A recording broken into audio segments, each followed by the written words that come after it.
8 surefire ways to save money this next school year that you probably haven't tried yet. Money saving hack number 1, if you need to save money in college, then make sure you hang on to this bad boy. This here is more than just a pretty face. This is a student ID card, and when you wave this bad boy around, you can get a lot of freebies and discounts. Vendors, for example, will literally go around campus offering free samples and free products. I've had Red Bull give me drinks. I've had free speakers from AT&T. The list goes on and on. Your college is, of course, throwing local sporting events all the time, so you can see some awesome basketball games or football, depending on what your college has. They often will host big parties where they offer free food, free meals, free fun. Free real estate. You have access to a gym 24/7 where you can go do some sports, you can go lift some weights. A lot of colleges will even offer rentals on stuff like canoes, cabins, experiences that are really, really cheap. And local stores tend to offer discounts and freebies for college students to help get them through the doors. So if you want to save money and have fun, don't be like me and lose your student ID on day 1. Use it everywhere. Now, the next hack is a little bit creative, but hear me out on this one before you write it off. I get my haircut at home. A few years ago, I had this crazy realization that I was spending a lot on haircuts. I mean, for a guy, it's $40 a minimum every month, and to be honest, I wasn't even crazy satisfied with where it was at. So I asked my girlfriend at the time, who's now my wife, if she wanted to give it a try, and she was actually down. So we grabbed a starter kit for about the same price of a haircut and got to work. After a few YouTube videos and only one botched haircut turned buzz cut, she eventually got it down. Now, it's a quick 10-minute thing. I don't have to leave the house. It's super convenient. And you could do the same thing even by visiting a local beauty school if you don't have the option to do it at home. Most colleges will have this too.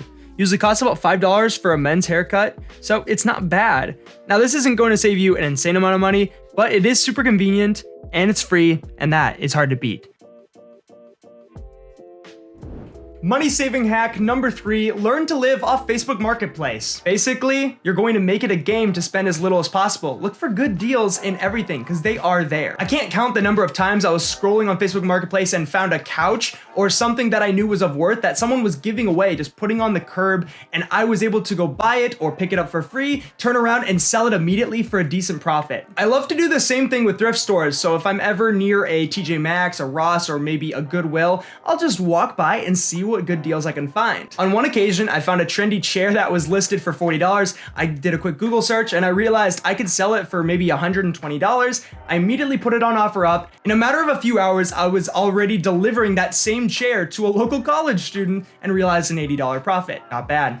And of course, if you want to earn some extra money, just go throughout your house maybe once a month and find things that you yourself don't need and list them on there as well. On another note, I was surprised in college by how many people were still buying textbooks brand new just because the professor told them to. When you're already paying tens of thousands of dollars a year for tuition, paying several $100s for a textbook for each and every course, that's gonna add up really, really fast. I can already think of 4 ways to save money on textbooks that you should start implementing right away. Find them for free online. There are a lot of textbooks that are old enough that you could probably do some searching and find yourself a copy. Make friends with your classmates. Maybe you can go in on the cost of a textbook and split it. You could also swap textbooks with other friends who have gone through that class, and maybe you have a textbook that they need. If you're going to pay for a textbook, I'd recommend actually renting it. It's much cheaper to rent the textbook online. If you need it in person, I would recommend going to Amazon. This could also work with something like Facebook Marketplace. Please stop overpaying for textbooks. Money saving hack number 5. This is a really big one. If you can, avoid living on campus. I get it. You want to have the college experience. Your friends are there. It's easy to be, close to your classes and everything, but it comes at such a high cost. I did the research, and your typical room and board costs about $15,000 a year or $60,000 over the course of a 4-year degree. That is a lot of money, especially since you're probably going to take out student loans and pay even more than that due to interest.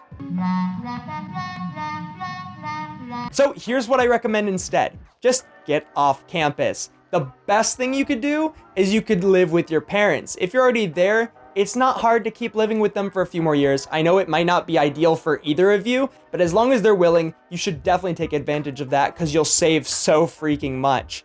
Even if they want to charge you $250 or $500, That's $3,000 or maybe $6,000 a year versus the 15 grand we just talked about. And over the course of 4 years, you're saving tens of thousands of dollars. Now, if that's out of the cards, here's what I want you to do. Go find a property that's close-ish to your college, that has lots of bedrooms, 3 or 4, and then find some roommates, friends who preferably go to your college to help rent out those rooms.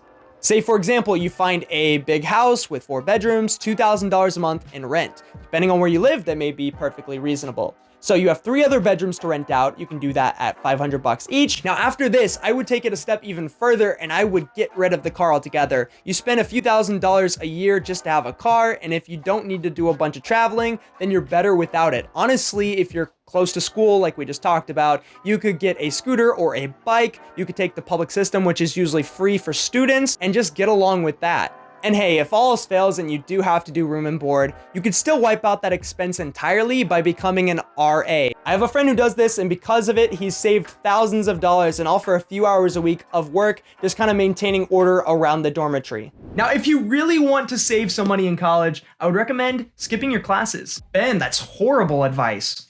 Hear me out. If you missed the whole AP bus getting college credit in high school, basically your college will actually let you use internships and what's called CLEP exams to let you completely pass or fulfill course requirements. I think the internship play is probably the best one here because you can go get real world experience working for somebody else and then possibly skip one or several classes because you got similar training in that job. And a lot of these internships will actually be paid, meaning you can knock out 2 birds with 1 stone. Now, CLEP is definitely something I wish I knew more about when I started college. Basically, those first 2 years of college, right? That's going to be your basics, your math, your history, your science. Basically, you can take a $90 exam, and if you pass with a certain amount, then you don't have to take that course in college. Even if you don't have a good understanding in, let's say, science, you can go take a CLEP prepare course that's going to get you ready in a matter of weeks versus the normal months and the higher cost that it would take to take an actual college course. You of course need to check with your college advisor to see how many of these CLEPs you can take, what courses are able to be CLEPed out of, but this is definitely something that you should check out when you're starting college if you want to save money and time.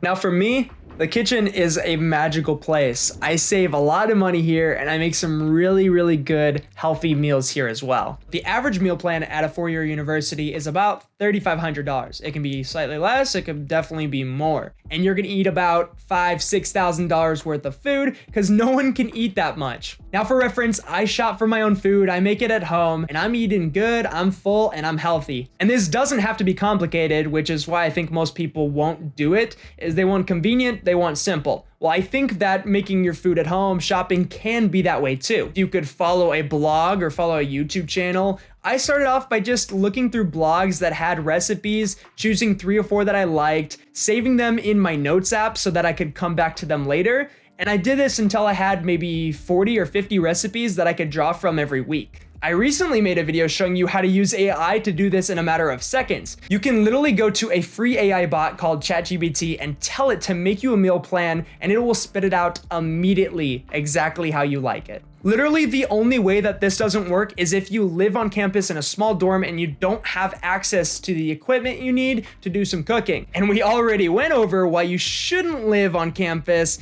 and if you get that step right, then this one should be your next. After you use AI to make the meal plan, to create your shopping list, you can then go to something like Walmart Plus, pay $10 a month for them to literally deliver your food to you at your home. And as long as you made the meal simple or something that you can cook all at once in bulk, then this should only take you an hour, a few hours tops every week. Now, money saving hack number 8 blows all these other hacks we've discussed out of the water. This is by far the biggest way to knock down those expenses and make college super affordable for you. The best way to do this is by not paying college loans at all. And I know it seems like that's the norm, that's just what you have to do. No, I did college nearly for free. I'm nothing special, and I've detailed out in a video how you can do it too. If you want to save some serious money, make sure you click on my right. I'll see you there.